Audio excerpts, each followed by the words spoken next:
Hi guys, I know it's been a while since I've done one of these videos, but there's been a couple of videos from other bigger suspension shops that have popped up on Facebook in the last couple of days,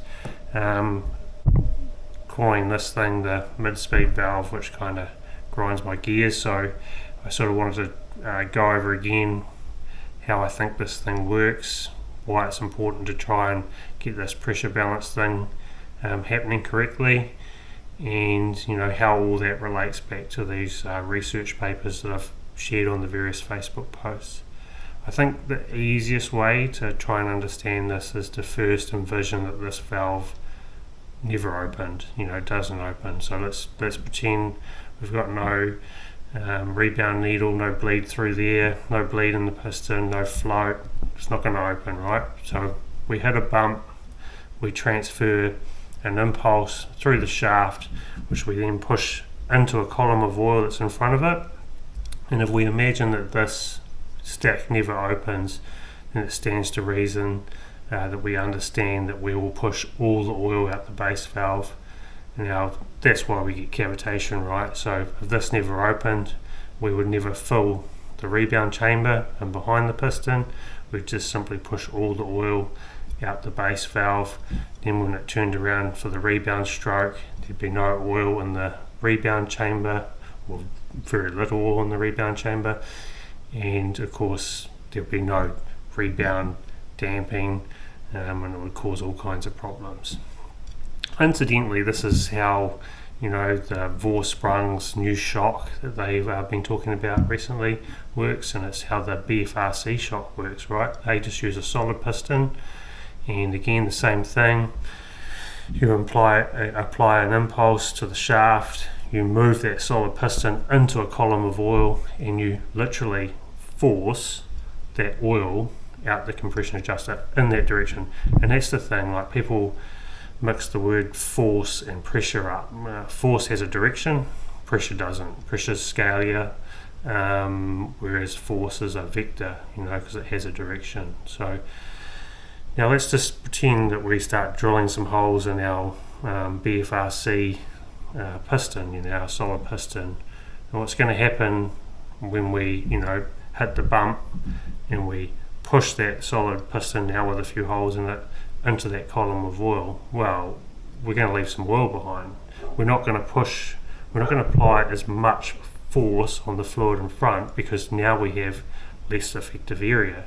Right, we've drilled some holes in our solid piston, so it's basically leaking. So oil will move through the piston. What doesn't move through the piston will get forced towards the valve at the end of the compression chamber and go out the compression chamber. But we know just by the way that these valves work, right, that basically, people will call it a pressure valve, but it's a force valve. It's the effective area as well as the pressure.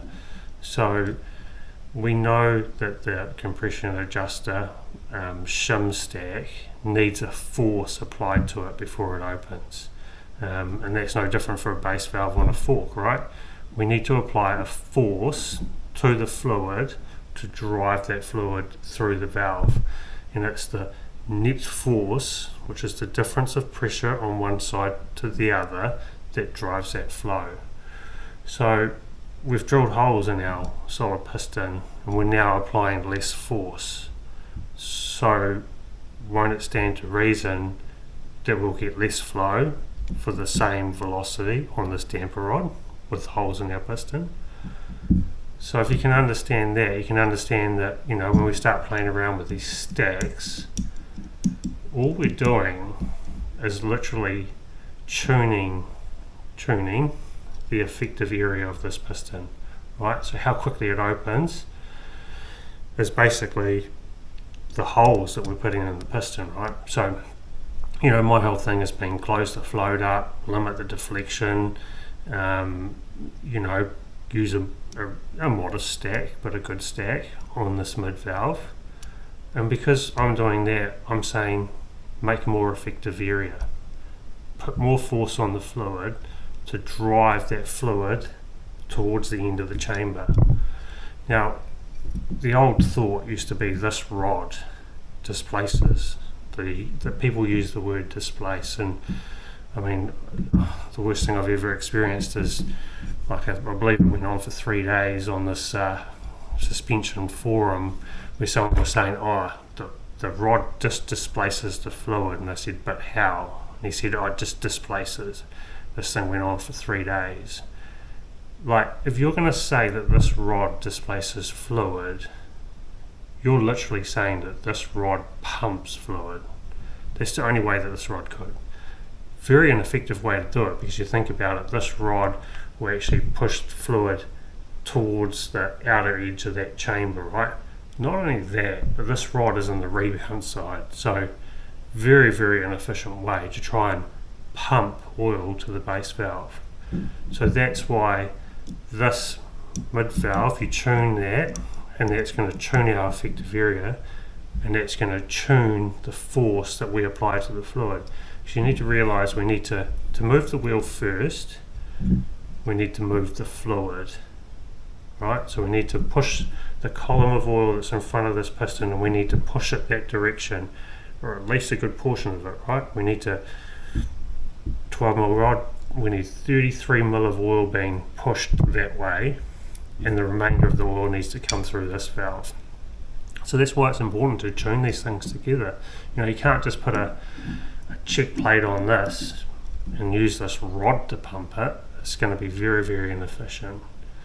So I think you really need to think about just what happens if this valve never opened. You know, like we can all understand cavitation. So, you know, if you believe in that theory of cavitation, that if this valve never opened, that you would push all the oil out the base valve or the compression adjuster, then you have to believe that if you had a really, really weak mid valve, then you would push less oil out the compression adjuster. You can't, you know, can't have your cake and eat it. Like, you know, it's the same principle, right? And you know, like we've talked about, that trying to utilise this rod to do what the mid valve should be doing just doesn't make sense. And that's why we, you know, we need to get a good understanding of how this works.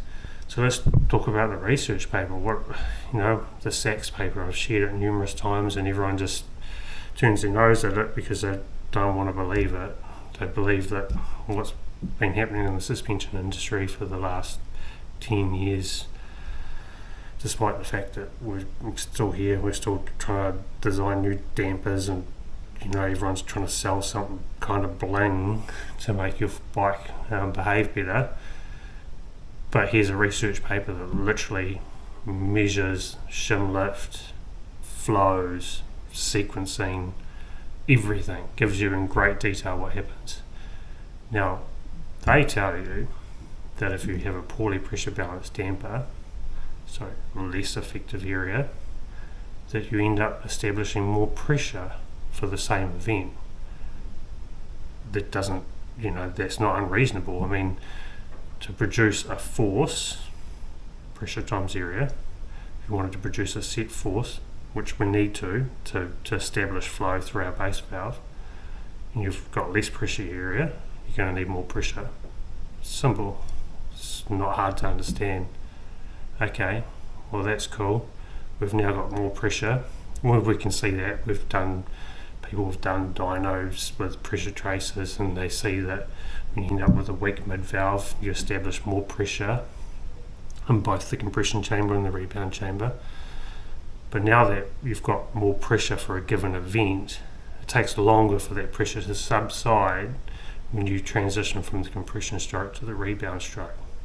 So then what happens is, when you turn around for the next event, there's still residual pressure in this rebound chamber, which literally holds this stack closed.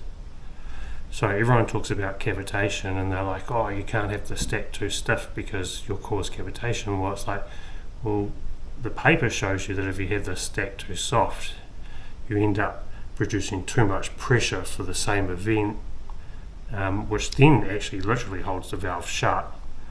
That drives excessive flow through the base valve, which pops it open early, and then gets an overshoot, so you've got no flow through the mid valve at this point, you've got excessive flow through the base valve, right?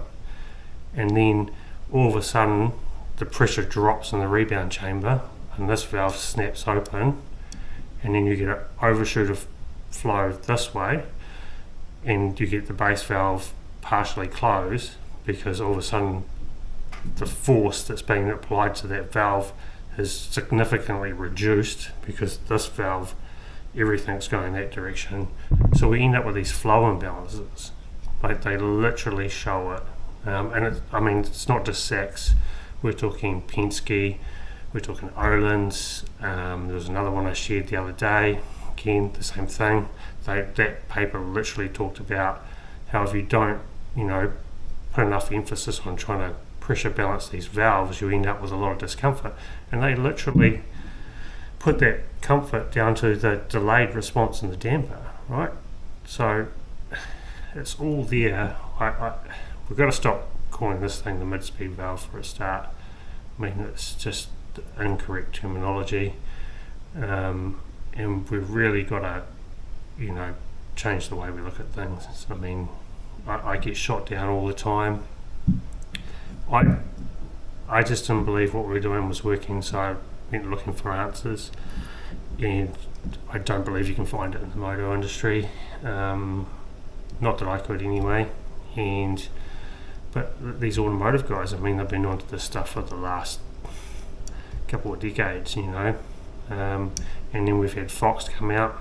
Fox has told us the same thing, pressure balance, you're going to get a faster wheel response, the wheel will move quicker initially. You think about it, if this thing's closed and the base valve's closed, we're just trying to compress oil, right? That's all we're trying to do. So we need to tune these things to work in unison. It's the most important thing to do. It's ironic that, just tune. If you could just make up any random shim stack on one end and random shim stack on the other end, it literally wouldn't be tuning. It would be just shim shuffling, wouldn't it? That's just my take. Anyway, we'll catch up again.